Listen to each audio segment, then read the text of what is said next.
बिस्मिल्लाहिर्रहमानिर्रहीम। अस्सलाम वालेकुम। आज हम बनाएंगे मटन का सालन, जो बहुत ही मज़ेदार, बहुत ही टेस्टफुल बनेगा।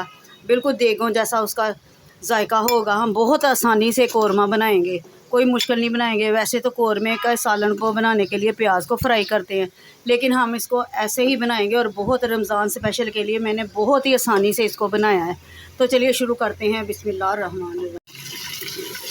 मैं इसको कुकर में बना रही हूँ, हम इसको कढ़ाई में नहीं बनाएंगे।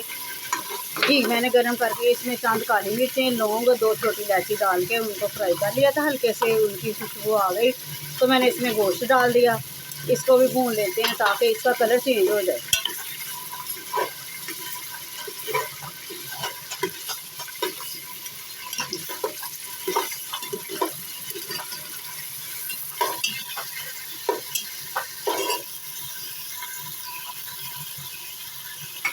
गोश्त हल्का सा फ्राई हो चुका है।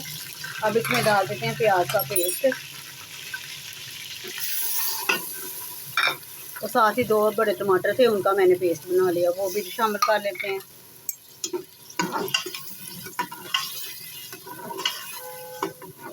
हम ये मसाले वाला बनाएंगे, हम बिल्कुल ऐसे ही लगेगा जैसे शादियों वाला खा रहे हैं।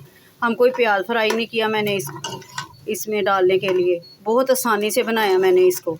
ये बिल्कुल जायका वही होगा जैसे हम देगी कौरमा खा रहे हैं।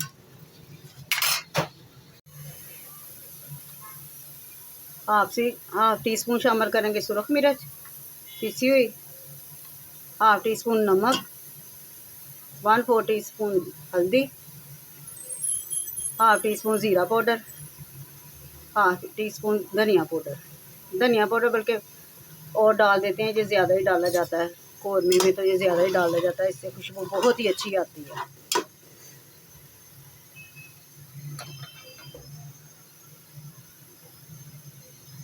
गोश्त का भी पानी था, प्याज और टमाटर ने भी पानी छोड़ दिया।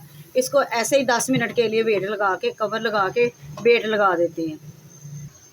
अब ये चंद स्पाइसी मसाले हैं, इनको ग्राइंड कर लेते हैं। ज़ीरा, साबुत ज़ीरा, काली मिर्च, बड़ी इलायची, लौंग, जायफल का इतना सा टुकड़ा, जवित्री का 1 टुकड़ा और बादियान का फूल, इनको ग्राइंड कर लेते हैं। वेट को मैंने खोल लिया है, ये बोटियाँ गल चुकी हैं, तकरीबन हाफ गल चुकी हैं।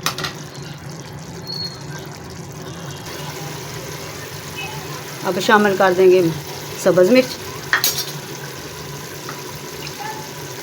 हाफ कप दही,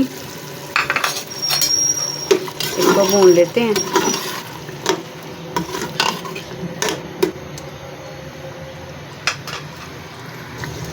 रमज़ान स्पेशल के लिए मैंने बहुत ही आसान तरीके से मटन वाला सालन बनाया है। बहुत ही इजी और बहुत ही मज़े का बनेगा ये। बिल्कुल वही जायका, देगों वाला जायका होगा। कोई मुश्किल से भी नहीं बना, ये बहुत आसानी से बन जाएगा। ये नहीं होगा कि देखने में खूबसूरत लगेगा सालन या अच्छा लगेगा, नहीं, खाने में भी उतना ही टेस्टी, उतना ही मज़ेदार होगा ये। अब शामिल कर देते हैं जो मसालों को ग्राइंड किया था, वो डाल देते हैं। इसको 5 मिनट के लिए ढक कर दम पे रख देते हैं। देखिए माशाल्लाह बहुत ही प्यारी ग्रेवी बनी है। ये घी भी सेपरेट हो चुका है। अब मैं रिशोट करके दिखाती हूँ। माशाल्लाह से मटन का साला हमारा मसाले वाला देगी सालन तैयार हो चुका है। मुझे उम्मीद है मेरी ये रेसिपी आपको पसंद आएगी। आप लाइक और सब्सक्राइब करेंगे। दुआओं में याद रखिए। मिलते हैं आने वाली वीडियो में। अल्लाह हाफिज़।